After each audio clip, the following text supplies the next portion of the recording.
Balapur police ठाण्याच्या हद्दीत 82,000 रुपयांची चोरी होऊन 20 दिवस उलटले तरी आरोपींचा शोध लागलेला नसल्याचा आरोप पीडित शेतकरी प्रभाकर पानपट्टे यांनी केलाय।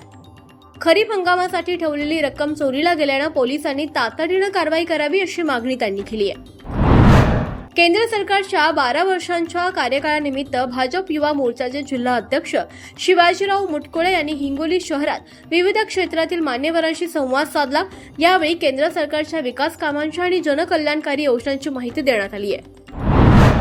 विधान परिषद निवडणुकीतील विजयानंतर पहिल्याच दिवशी आमदार सईद खान आणि पोलिसांमध्ये शाब्दिक बाचाबाची झाल्याचा प्रकार जिल्हाधिकारी कार्यालयात घडला।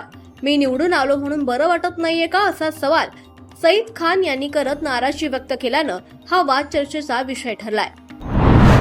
आंतरराष्ट्रीय विधवा दिनानिमित्त 29 जून रोजी जिल्हाधिकारी कार्यालयात एकल महिला धोरणावर कार्यशाळा आयोजित करण्यात आली।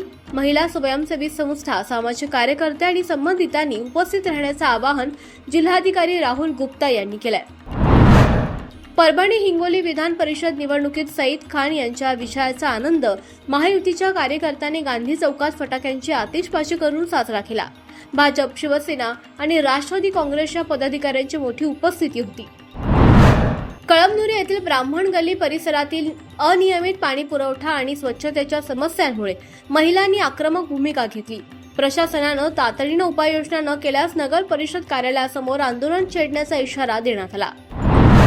वसमत येथे भाजपच्या वतीनं आयोजित SIR अभियान आढावा आणि संघटनात्मक नियोजन बैठक उत्साहात पार पडली। संजय भाऊ कौडगे यांच्या प्रमुख उपस्थितीत कार्यकर्त्यांनी आगामी संघटनात्मक कामासाठी दृढ संकल्प व्यक्त केला।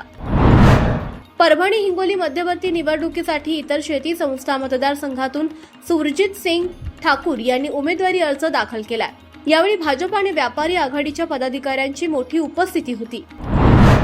परभणी हिंगोली स्थानिक प्राधिकारी मतदारसंघाच्या निवडणुकीत शिवसेनेचे उमेदवार सईद खान शेरगुल खान विजयी झालेत। त्यांना जिल्हाधिकारी तथा निवडणूक निर्णय अधिकारी संजय सिंग चव्हाण यांच्या हस्ते विजयी प्रमाणपत्र प्रदान करण्यात आलं।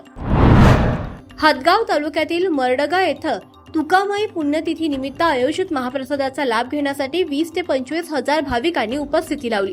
40 वर्षांची अखंड परंपरा जपत ग्रामस्थांनी भव्य महाप्रसादाचं आयोजन केलं होतं। अशाच दररोज हिंगोली जिल्ह्यातील वेगवान बातम्यांचा आढावा एकाच क्लिकवर पाहण्यासाठी आजच प्रवाहाच्या फेसबुक पेजला फॉलो करा। यूट्यूबवर बातम्या पाहत असाल तर सबस्क्राईब करायला विसरू नका।